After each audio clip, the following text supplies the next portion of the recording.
Retired FBI special agent in charge. He was a distinguished veteran of the Federal Bureau of Investigation, and he devoted his career to fighting organized crime and protecting against domestic and international terrorist threats. He retired from the FBI in 2008 after nearly 24 years of service and received the Presidential Award for Meritorious Service in 2006. During his career in the FBI, Bernazanni served as Special Agent in charge of the New Orleans Division and Assistant Special Agent in charge of the Houston Division. Following the 9/11 terrorist attacks against America, he was promoted to Deputy Director for Law Enforcement at the Counterterrorism Center Central Intelligence Agency. In May 2003, he was again promoted to Principal Deputy Director of the newly formed Terrorist Threat Integration Center.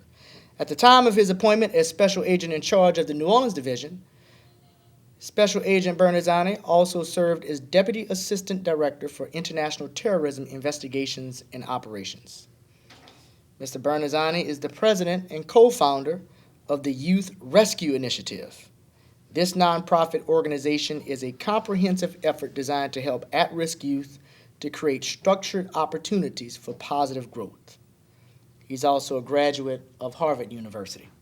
So let's welcome our esteemed guest, Mr. James Bernazanni. Thank you.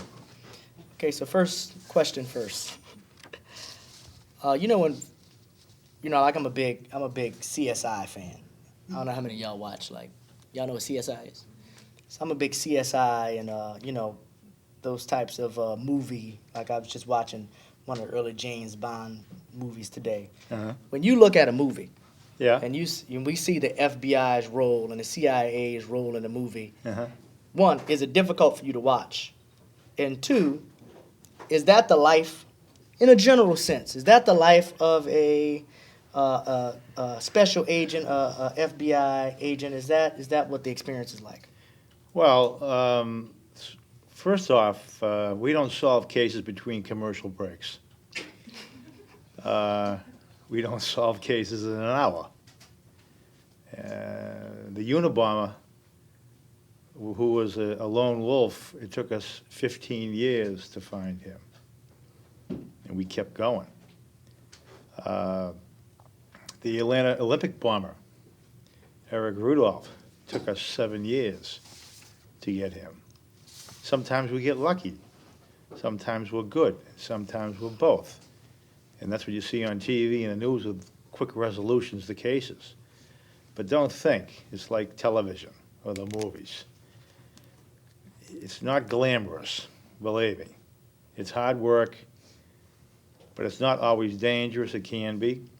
It's not always exciting. It can be. But it's always interesting because you are outfoxing and using your head to outthink a person who wants to employ death and destruction. Once in a while, you have to use a weapon. But the best weapon is your brain. And we always say in the FBI, if you brought an event to a conclusion and a weapon had to be used, then perhaps you failed because you could resolve it without the weapon. But sometimes, especially when you're dealing with psychopaths, and there's a difference between psychopaths and sociopaths.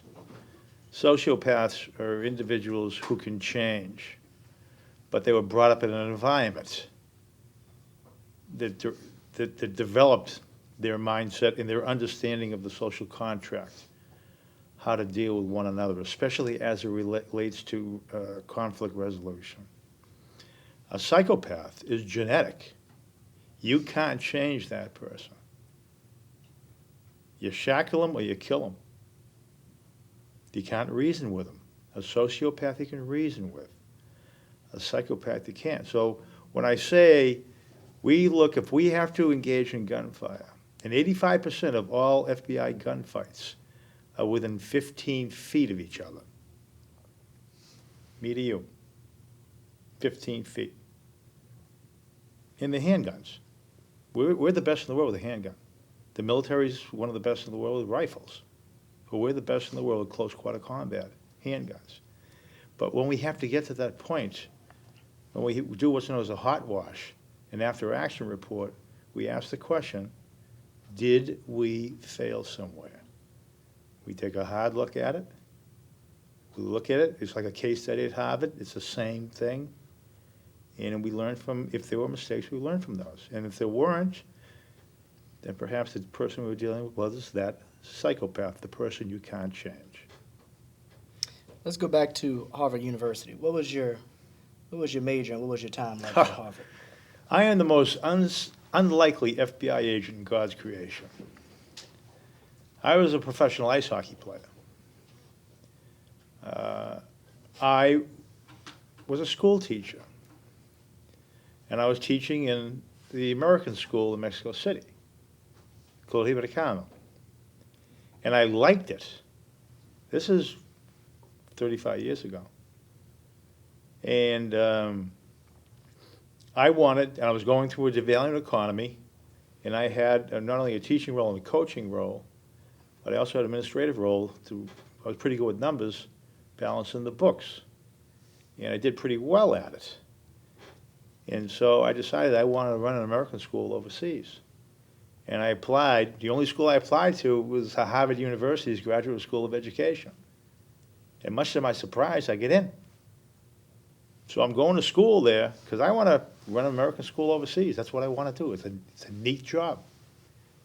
And during that time frame in my studies, a family member on my mother's side died, passed away. And I went to the wake.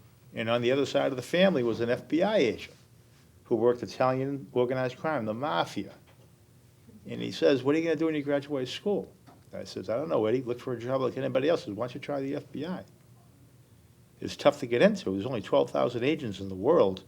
There's 36,000 patrolmen in the 5 boroughs of Manhattan. And again, much to my surprise, I kept on passing the damn tests.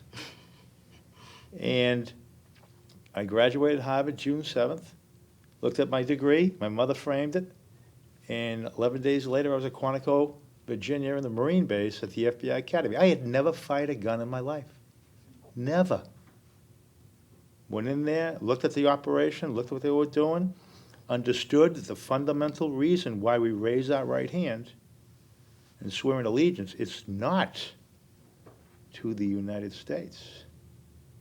It's to the Constitution of the United States.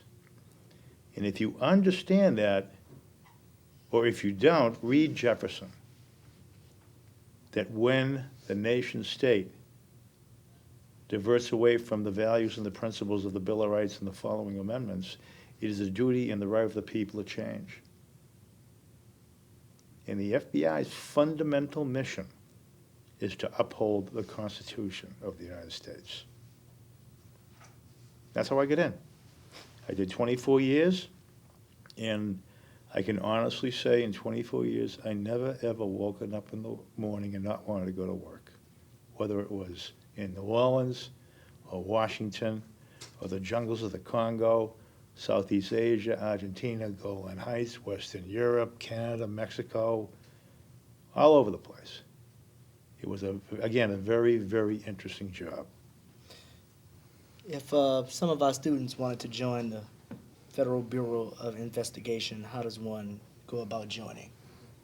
Don't get convicted of a felony right off the bat. No, it's basic to apply.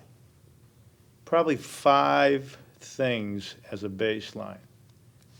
Obviously, an American citizen. You can be a naturalized citizen. You can be a dual citizen, but an American citizen. Believe it or not, a valid driver's license. You don't have a driver's license when you're chasing bad guys. You only go so far on foot. And if that person has a car, he's getting away. Be willing to be subjected to a polygraph. That's very important. College degree, 100% of FBI agents have a bachelor's degree, 70% have masters. You have to have that degree. And although when I went through, there was an absolute zero tolerance for drug use, The FBI realized that the society changes, and the FBI is the mosaic of our society, and we have to be adaptable, embrace change, and we do. We understand college life, Yahoo, have a good time. Don't sell drugs. That'll be part of your polygraph. You can use them, but not to the extent of where you're just, strung out all the time. And you understand the debilitating effect down the road, because when you are in a melancholy situation, when you are 15 feet away from somebody and he's trying to kill you, you better have your hand-eye coordination intact to take him out before he takes you out. Because as Patton said one time, the whole idea of this thing is not dying for your cause, make the other son of a bitch die for his.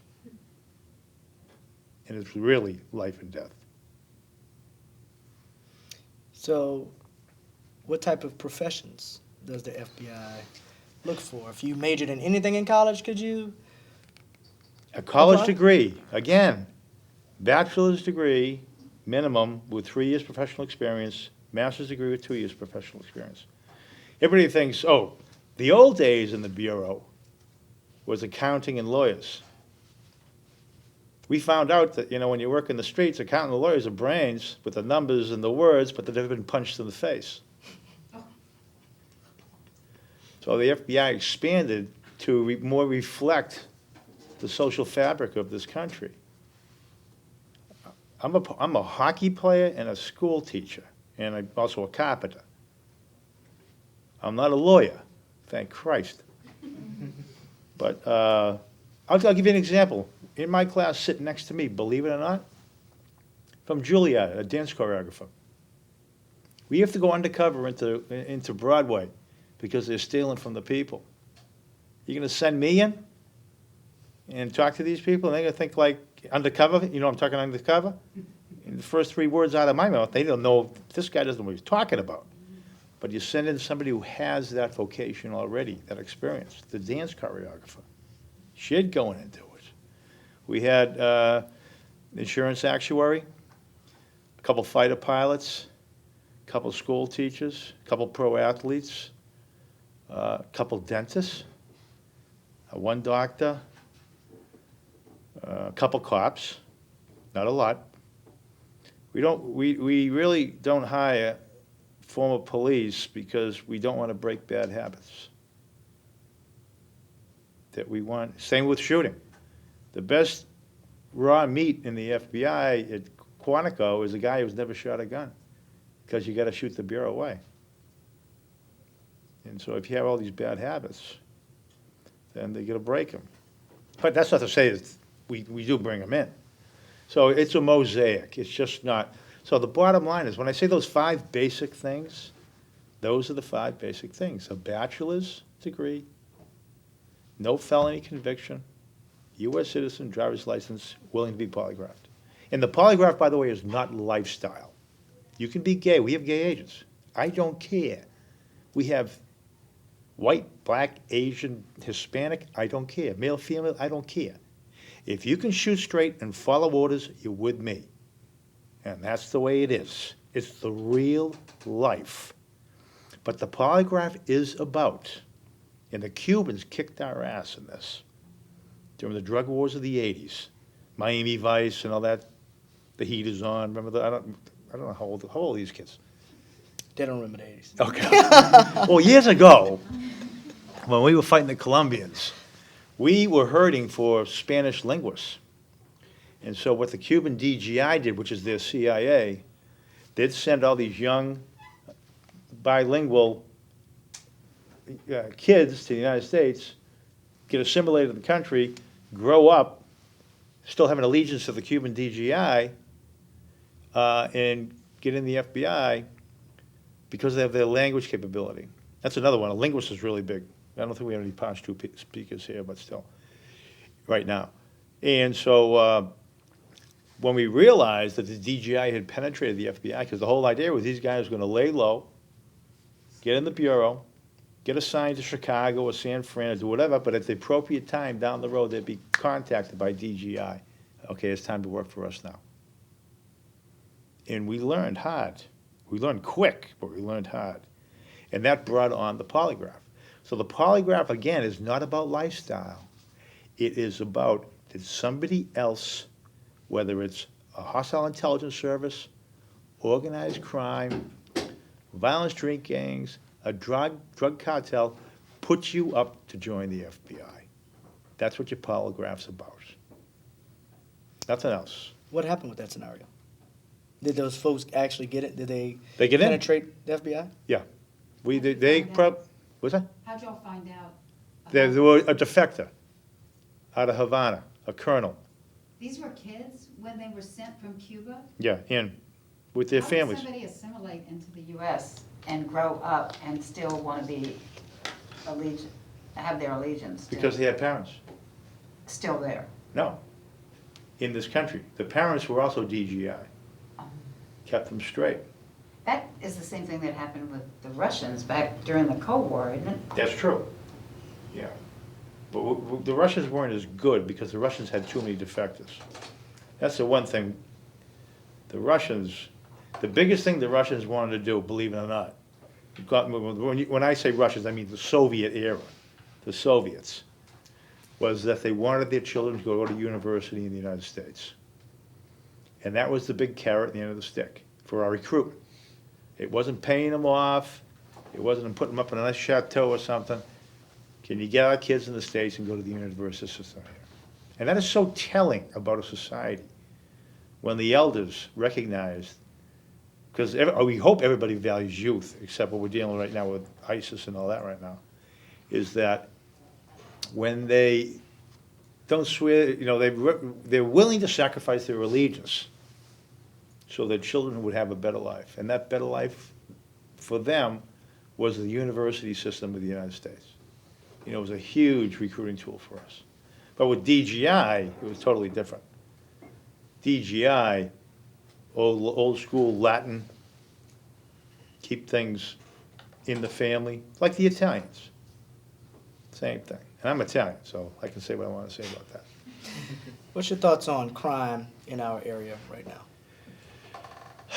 That's why I started the Youth Rescue Initiative. The youth here are disenfranchised, growing up in fabrics of society that are tattered, that a family structure that at times is non-existent, select failures of social institutions, and when the young kids during their age of innocence are put through that time, they don't develop social and technical skills to function in a community like we know how to function. And unfortunately, once they reach their age of reason, 16, 17, 18, and they don't have those tools to function, they can't get a job, they can't read, they gravitate to the street drug trade. And unfortunately, that's where a lot of the violence resonates. And so what we decided to do, Irvin, myself, and about 8 other like-minded individuals, was to start a nonprofit organization and to build structure and discipline. And with a lot of youth, the word discipline is a dirty word. It's not. Discipline basically is going from A to B without using the alphabet. And to help the kids build that structure, build that discipline during their age of reason, the malleable years. So once they reach their age, during their age of innocence, so once they reach their age of reason, they have the requisite social and technical skills to function. A lot of these kids could never sit in the chairs you're sitting in right now. Not because they don't want to, because they can't. A lot of things you take for granted. Sentence structure, basic math, things of this nature. It's foreign.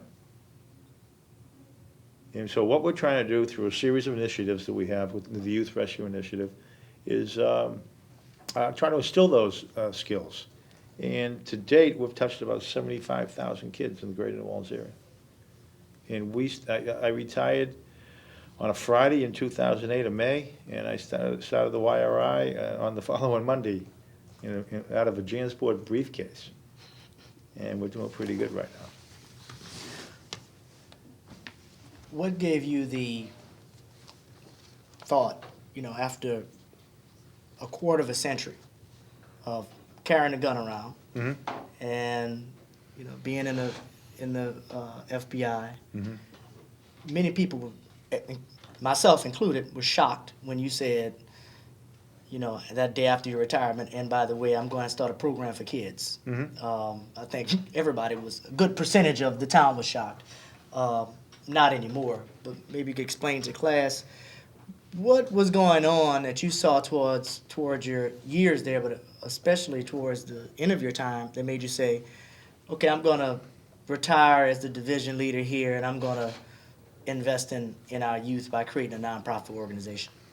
Well, I think it harkens back to my days as a teacher. I love kids. I'm the oldest of 9. So whether I liked it or not, I was a teacher early on. And but we were poor, but we had that structure and that discipline. My father built our house out of boxcars, out of the railroad yard. And that's where we lived and grew up. And my father and mother valued education. And they sacrificed for us. And, no, there's no bragging here, but, I went to Harvard in the FBI, did pretty good. My brother Danny is fighting ISIS right now. He's in the FBI. My sister Nancy is a captain of an airliner, JetBlue. I don't know if you know that airliner. My brother Eddie is very, very wealthy and doing very well in asset management. My sister Jane was a smart one. She married money. My sister Mary's an RN. And it goes on and on. But we came from nothing. And I'll guarantee you, you take me or any one of my brothers and sisters, and you put them in New Orleans, in this environment where that lack of structure and discipline exists, and we would definitely have a relationship with the FBI. But it'd be different. We'd have the cuffs on. And so when I'm reading the papers and I'm working these cases and I hear the public saying, we need more cops, we need more prison space. No. We need more efforts to get to the kids during their age of innocence. I'm not saying get rid of law enforcement. No, absolutely not. But get to the kids during their age of innocence. Build that structure and discipline so as they age, they recognize, damn it, this is a life that's not as bad as the one I could be in. And let them make the choice when they reach their age of reason. And it was woefully lacking here. You had officials with lots of money, with nonprofits and charitable organizations, driving Mercedes. And the kids were listening to eulogies. I mean, what the hell? So I figured, because, a lot of the donating population was a little timid, especially when the family of a congressman that we threw in jail was stealing from the people. The money was meant for the people. And so I figured, what better way to establish a nonprofit than to have a real mission statement, but that the oversight of the money ultimately will be responsible by the former head of the FBI here. And it worked. And we're doing very, very well. What is your favorite word? Truth. What is your least favorite word? Lie. What turns you on creatively, spiritually, or emotionally? You, Irvin. What turns you off? You, Irvin. What is your favorite curse word? Favorite. I can't say it. That camera's on, right? Every guest has said it so far. What's my favorite? You gotta be shitting me. What sound or noise do you love? A child laughing. What sound or noise do you hate? A child crying. What profession other than your own would you like to attempt? At what age? Current age you are right now.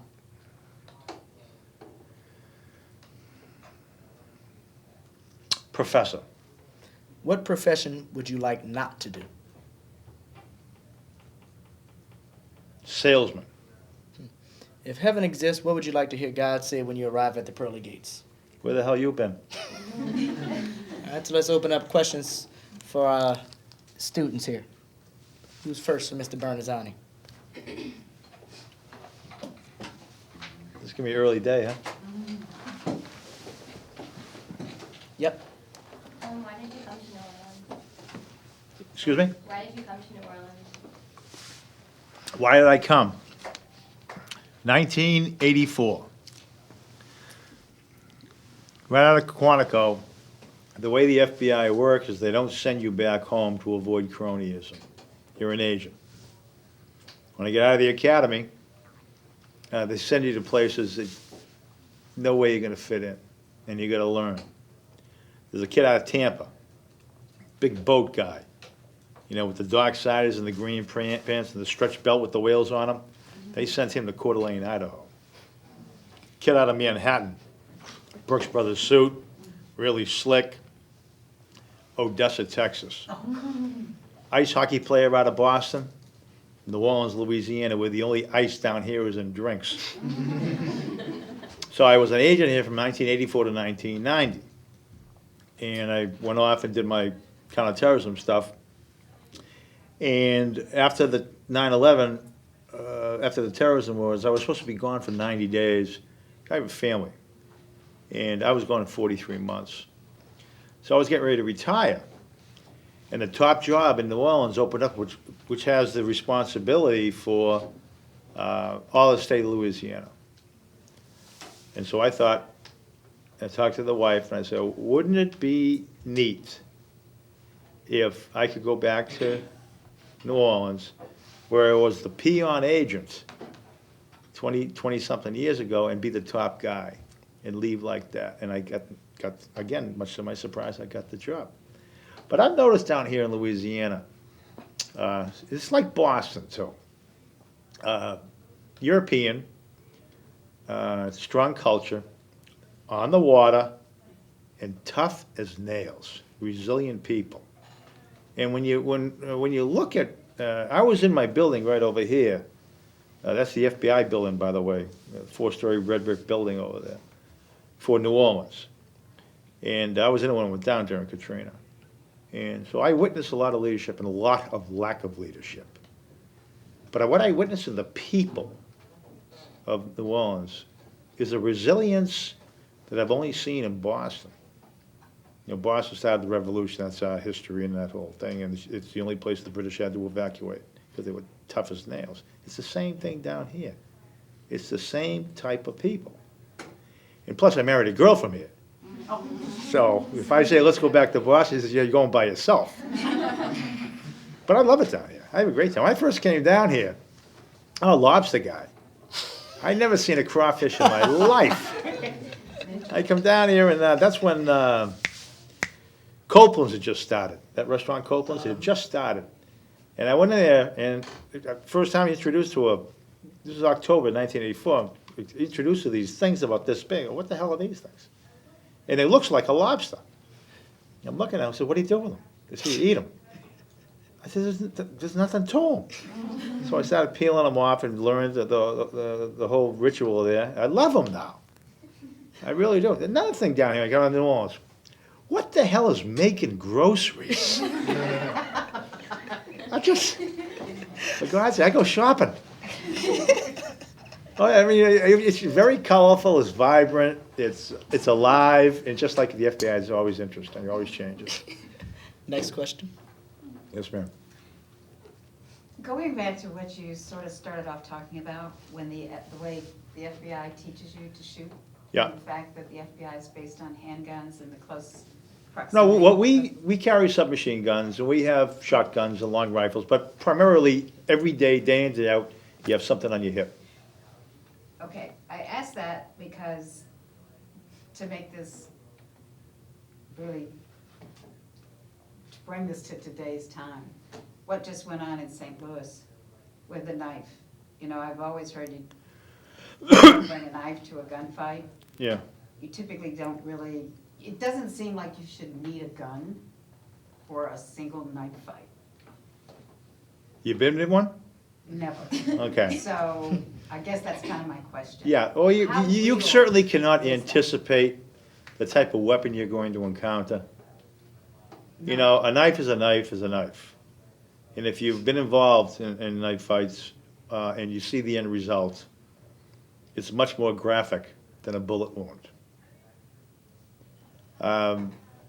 The 21 feet rule is real. And What is the 21 the feet? 21 feet rule is that within 21 feet, even if you hit this guy, unless you nail the center of mass, that knife's going into you. Less than 21 feet? Yes, 21 or less. That has been tried and true, but eventually he's gonna pass too, but the whole idea, if he's coming at you with a knife, is to drop before his knife penetrates your body. That's the whole idea. I mean, you're not there to, I mean, once it's that, in kind of, you are not gonna say, hey, can we talk about this? No. That's it. That's it. Another thing is, to what you were saying, the FBI does not shoot to wound, nor do we shoot to kill. We shoot to neutralize the threat. And if the fellow dies along the way, so be it. But it's not like in the movies where you shoot in the arm or the gun goes out, center of mass. Think of it as a milk bottle. Right here, cutting off at your waist, up in your torso, the neck, and the head. That's center of mass. And that's where we're trained to shoot. Not in the legs, not in the arms, even though the arm is carrying the weapon. Because what runs right down here? Your spine, and within the spine is what? Your nervous system. That's it. You just nick it. Neutralized. If he lives, fine. If he dies, unfortunate, but that's the way it is. So you don't go, winging these guys. Because you never know what's going to come around the corner. So I'm assuming your question was towards, because I'm not familiar with the St. Louis. St. Louis happened after Ferguson. Right. Yeah. The guy that was mentally Oh. unstable, I mean, it happened like less than a week later. It was 2 days later. Right, Yeah. I see. and it was in St. Louis, probably about maybe 20 miles. But did you maybe, notice how the Ferguson. police chief of the St. Louis Department handled that with the public as opposed to Ferguson? Totally different, Unbelievably different. and put out The flames, so to speak. But they're still looking at it. There's always, and by the way, when an FBI agent is in a gunfight, even if it's an accidental discharge and that happens, there's an FBI internal investigation on the event, and it's made public. Every time an FBI agent discharges a weapon, because we are not the Nazis. We are you. And when you think of it, who pays an FBI agent's salary? You do. and the police. You don't work for us. We work for you. And the palatability of our actions is based upon petition and vote. And it changes. The FBI does change. And we have to change. We have to embrace change because the threat landscape changes. And the classic one right now going on is ISIS. With now American citizens with American travel documents that are legitimate are going over there how to learn how to blow things up and kill people. Then they come back here. What are they going to do? Get a job at Walmart? Go on Wall Street? No, they're going to apply their trade. Very difficult to do. And the FBI has a team in place right now. Their sole mission is find those 150 guys. Figure out who they are and anticipate if they survive. Depends upon what the president says tonight. And I highly recommend you watch tonight because tonight is going to have more of an impact on your lives than mine down the road, believe me. And once you start having kids, there's two. This is gonna be a long-term affair. Like I say, they'll be 59 this month. I've been through the fire, I've been through the Vietnam conflict. I've been through Gulf War I, II. Been through Grenada, been through all the terrorist attacks, been through the war on terrorism. I'm on the tail end of the bell-shaped curve. Hopefully it's a bell-shaped curve. You're on the beginning of it. People don't understand this. Like I say, I really don't know the age here, but my father was World War II vet. They fought what was known as symmetrical fight. They fought nation states, boundaries, centralized government, common ethnicity, common language. And you knew who you were fighting pretty much. You had your saboteurs, but for the most part, what you guys are entering now is the world of the asymmetrical fight. It is the rejection of the Western notion of the nation state. That's why you see no centralized government, but what you see is a convergence of like-minded individuals from a variety of ethnicities, to include United States citizens. Not those who were naturalized like Al-Qaeda, but those who were born here like ISIS. And think of the pressures we all went through growing up. And think of what did you guys do? You guys did what you're exactly doing right here. You're a UNO learning to better life for yourself and hopefully society. What are they doing? They're over blowing things up and they're destroying it. And it's a fundamental difference. And remember I talked about it earlier, sociopaths and psychopaths? I still don't know who these guys are. They could be a little bit mix of both. But the fact of the matter remains is when they come back here with their skill system, what they've seen, and they've been hardened by combat, much like the problems we had with the youngsters coming out of Vietnam, with their and now with the Middle East, with post-traumatic disorders. What are these guys going to do? And so that's why it's very important for the American people to understand this is an asymmetrical fight. This is a different fight. This is not relatively new, but it's a little twist on what we've been fighting since 1993, when Ramzi Youssef hit the World Trade Center for the first time, which woke us up. And so it's going to be an interesting little mix going on right now. But rest assured, the FBI is there to protect the Constitution of the United States. Next question. Yes, sir. Are there a lot of deaths in the FBI?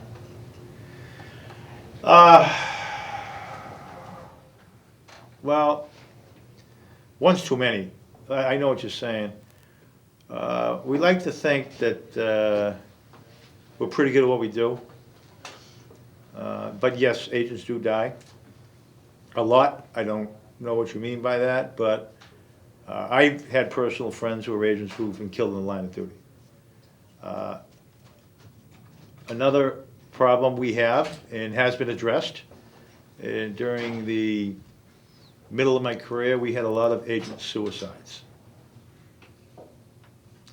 And we stopped them, got them the appropriate help. We developed a program called EAP, Employee Assistance Program, and got to the agents who were having problems. Because when you're an agent,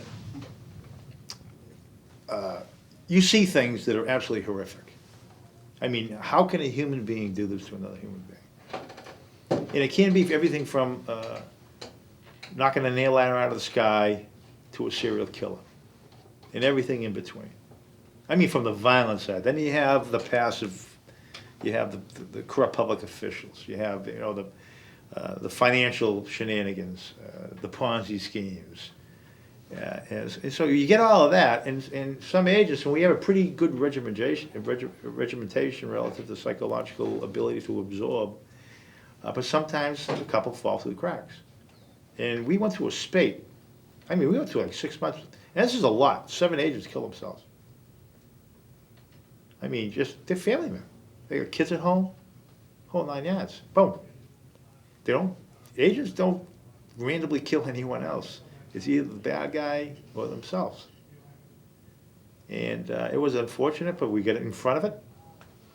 So there is a definite, and you better have it, an understanding that your vocation you choose, if you get in,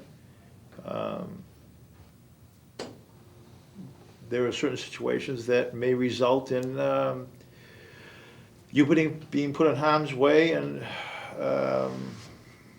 hopefully the outcome is what you expect it to be, if you know what I'm talking about. Next question. No, I've been shot, pure and simple. I mean, it's the way it is. Yeah, young lady right here, if you. Okay. I was wondering, like, I would imagine like one of your biggest problems with like the youth center you have is you know, like they spend however much time with you, but when they go home, they're back in their environment. True. And surrounded by their same influences, their friends, their parents, even whoever. So how do you meet that challenge? Because I'm sure. Well, it's difficult. we partner with other organizations.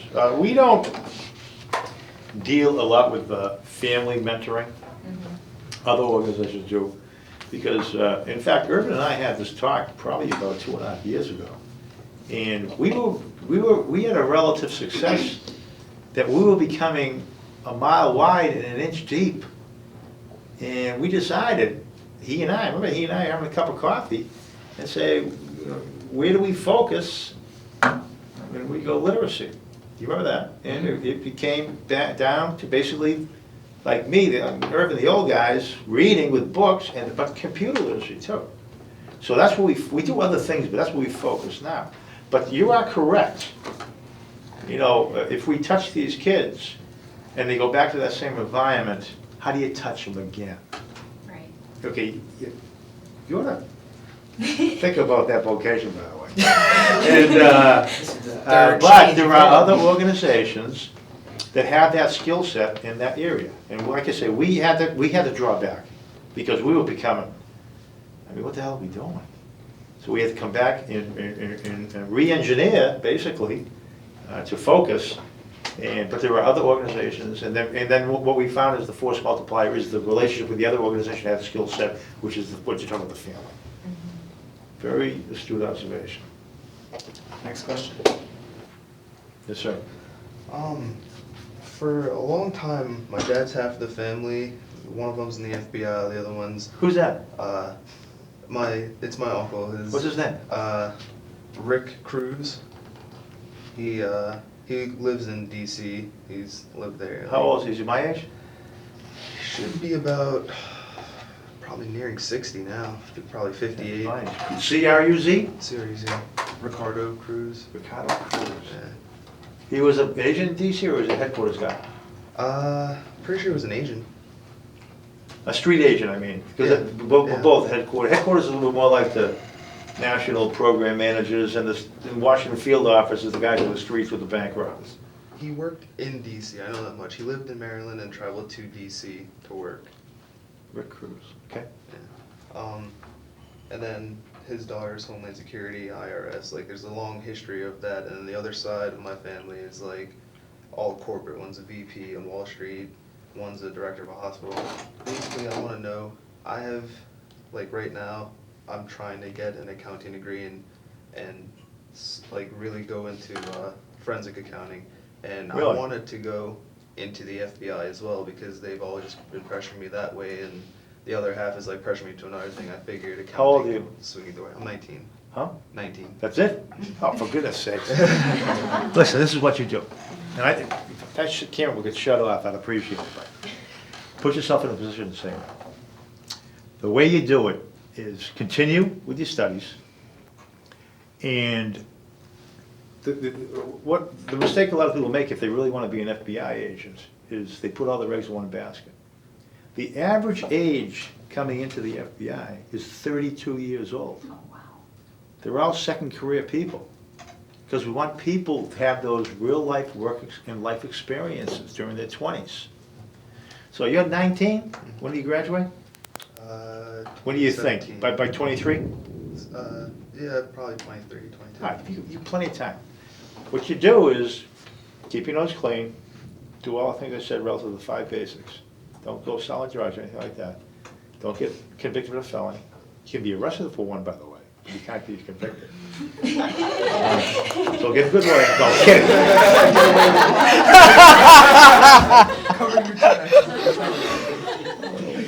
But go your normal corporate path and have this sidebar.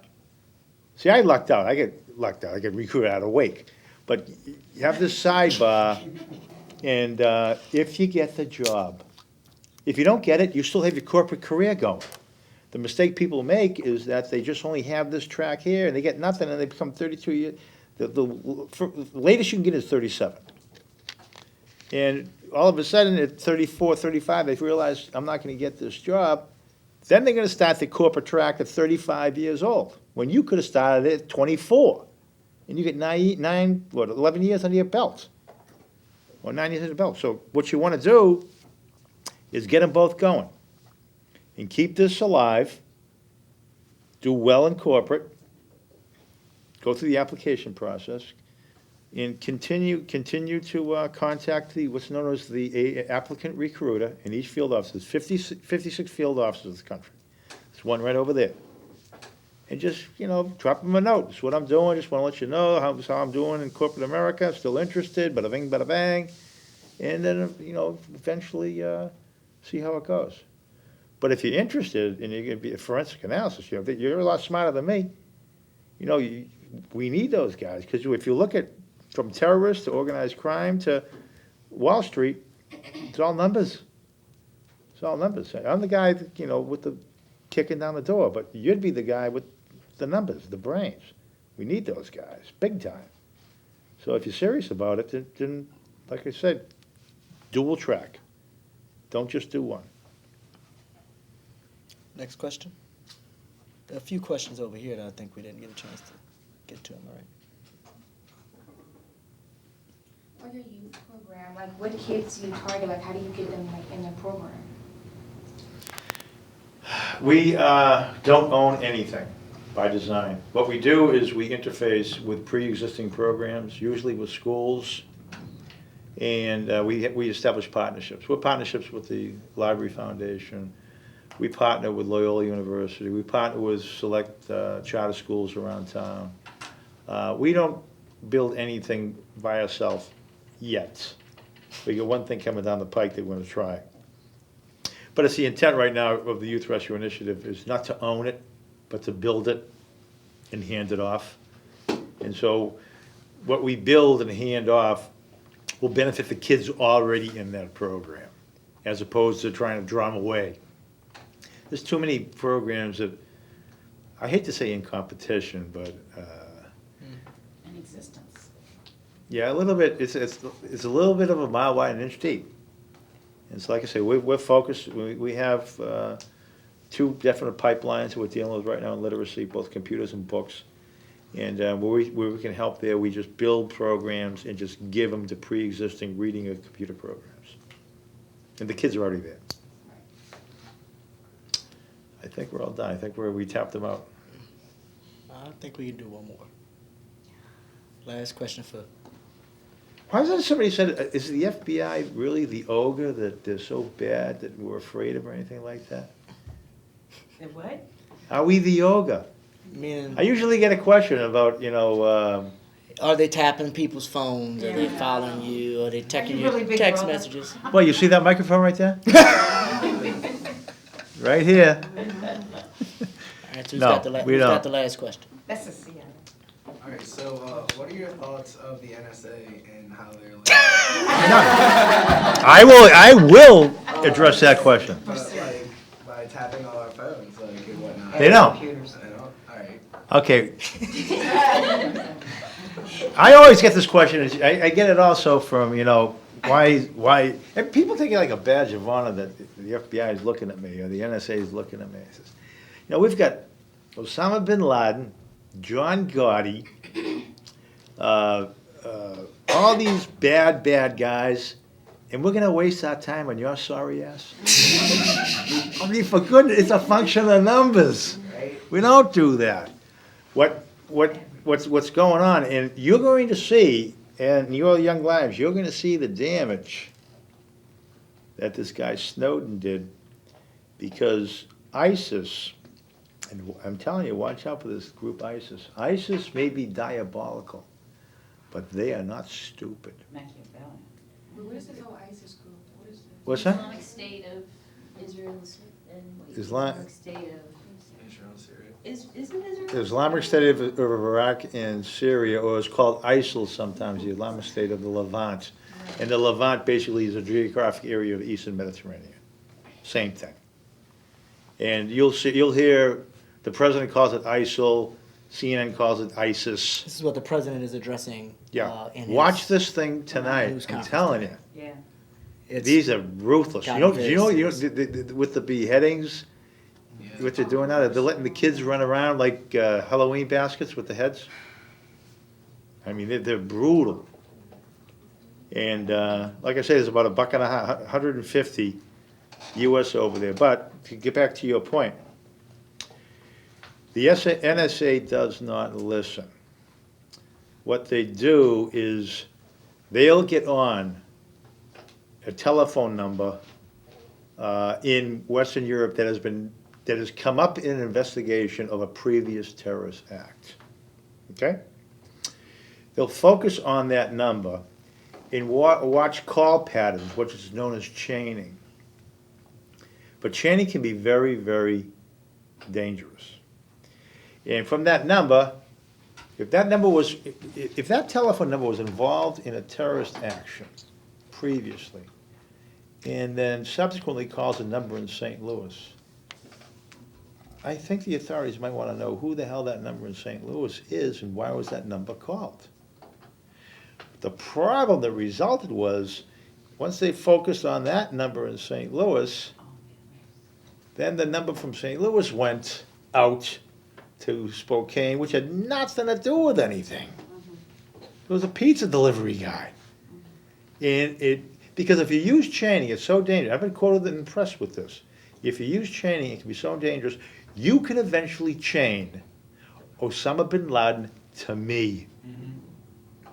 And that's where the discipline comes in. And the big fight was, how far do we go out? And right now it's one shot, the first number, and that's it, and conduct the investigation, find out what's going on. Yeah, it's like dealing with like the, it's called the degrees of separation. It's like you can link any person to another one within the world. You got Like it, you got it, same thing. Yeah. It's the exact same thing. It's called chaining. Yeah. Some people call it link analysis.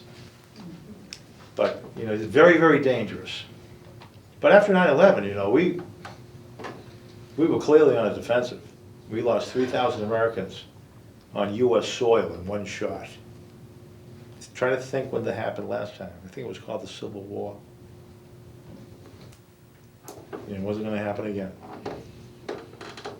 But again, like I say, the difference is going to be with this ISIS thing, and get educated with this thing. Not to scare you, but just to understand. These American citizens with U.S. travel documents, and the European citizens with European travel documents, when they come back here with this skill set, if they've survived over there and what they've been trained to do, what's going to happen here. You've mentioned 150 a couple of times. So what you're saying is we know that at least, or a number of 150 people from the U.S. have gone over and joined and are associated with ISIS. Yes. And we know that. Yeah. Because I know I've been hearing a lot about the British, of course, up there. They have a bigger problem. Watch and. 'cause They have a those- bigger problem than we do. they're I honestly believe, and I'll be talking about this tomorrow on Fox, I honestly believe that Western Europe is going to be much more dangerous than the United States. But that's not to say nothing's going to happen here. I don't think you're going to see a 9/11 type attack in the United States. I think you're going to see something like an Aurora movie theater shooting. Same amount of dead. The trigger puller, who cares? You're dead, you're dead. Whether it's an Islamist or a deranged white guy, you're dead. But those types, the B and C team type stuff, suicide bomber maybe. you know, Disruption. Yeah, but nothing right now like 9/11. But the Achilles heel will be the nuclear power grid. That's the problem. And they got a hard-nosed targets. And it's my understanding that it's being done now.